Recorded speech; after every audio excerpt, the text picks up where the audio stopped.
Good morning. Ngasigi karthi mase yengminarase rashigi matung ina ko rashigi matung ina habadi akoigi mesh brisha mithun karkat ko haide smaina tawraga yengminarase ko hambada ko akoigi mesh rashigi sida leire brisha gi sida leire ko ani ahum mari manga taruk taret nipan mapan tara tramathoi trying to go trying to isagi amma khan be rase ko amma adi sai sai ma pa do ha number 1 ge haraga di mesh rashi ge na ko mesh rashi ge na ngasi gi kari energy sai ko mesh rashi isa se yamna choktha be yai keno silai se ko choktha be yai tan be yai tongning da be yai amma khak lai na ko hadi kemta hadi ko hadi sida lai se kamaino hadi doubt li jara podo sai thanda ko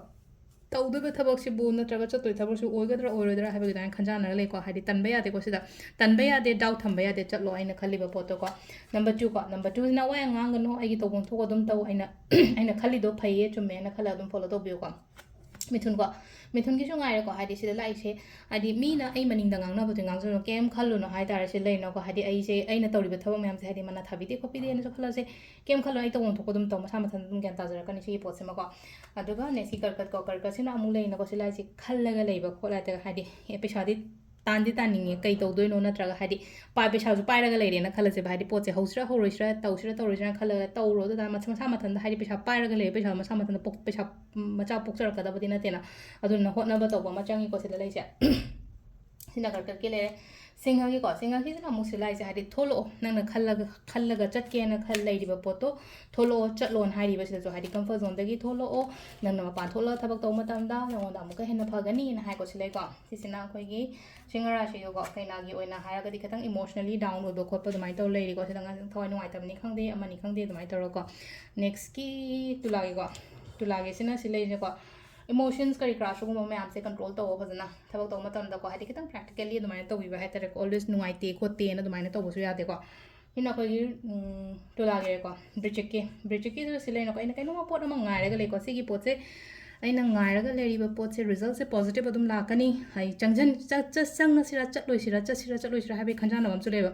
चलो चलगा हौ अदुगी pot हादि की गनो केमता को सिदा ब्रिचिके से को मथंगी धनुगी सिना मु हादि थबक याम याम बो ओइनो को अमगी लोइ नंगनब खोनब हादि इमुंगी सु थबक याम बो मपानगी सु थबक याम बो ऑफिस की सु थबक याम हारसने को दुमाइना थबक याम चिनबा दुमाइना ओइनो ओइगनी को सिना मिचा सिसिना को धनुगी लेरे मकर गिसना लेना को मकर गिसना हादि आइगी साइड त लोइना म ओइरकपसे ओइरकपो ओइनो ओइको अफबनी को से आइगी फेवर द लोइना म ओइगनी को ngasi से अदुगा नंबर केनो हाय तारे को कुंभरा शिगी न को कुंभरा शिगी सु सिदा सु लेसे को सिदा लाइबा पोट सिदा अखोगी सिगा हैपे माने को किंग ऑफ कप्स का किंग ऑफ सोर्ड्स सिदा डिसीजन मेकिंग द कई द लेन को हारी इमोशनली चट कनो अन हारी को सिदा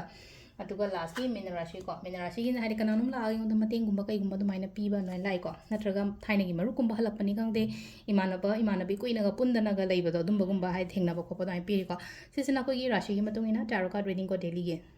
थैंक यू